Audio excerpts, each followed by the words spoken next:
Hey, Tyler here. Well, today's class is very important since it's such a common mistake I see among English learners. And believe it or not, I've seen people getting in trouble because they didn't know how to use this. One of my students, side note here, before she was my student, missed a deadline because of this and almost got fired. Imagine that, getting fired because you couldn't use a word properly. So if you ever struggled when you had to use by and until, then this video is for you. Because I'm here to help you and I want you to understand everything in a simple and easy way. So let's begin with by.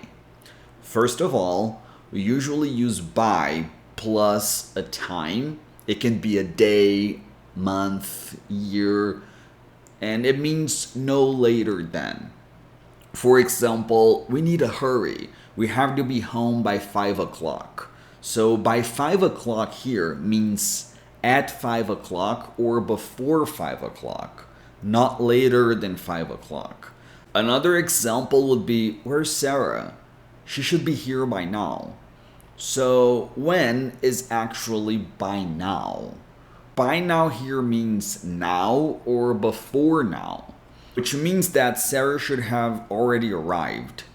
Another way you can use by is when you have a product, like milk for example, and it says use by or best by and then a date.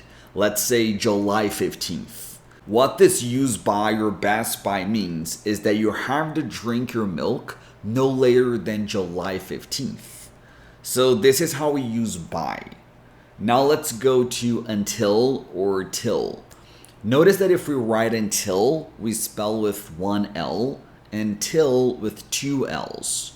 So until we use to say how long a situation continues. For example, do you want to go now? No, let's wait until it stops raining. So we're gonna wait for the rain to stop for us to go. Another example is, I was so tired I didn't get up until 11. So let's compare until and by to make sure you got it.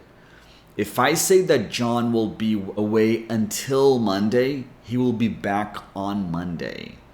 But if I say that John will be back by Monday, he'll be back no later than Monday. But he could be back before Monday. Well, that's it for today. I hope it was helpful. Don't forget to subscribe to my channel, and in case you want to support me, I have my Patreon. I'm going to leave everything down in the description so you can check if you want. Thank you and see you next video.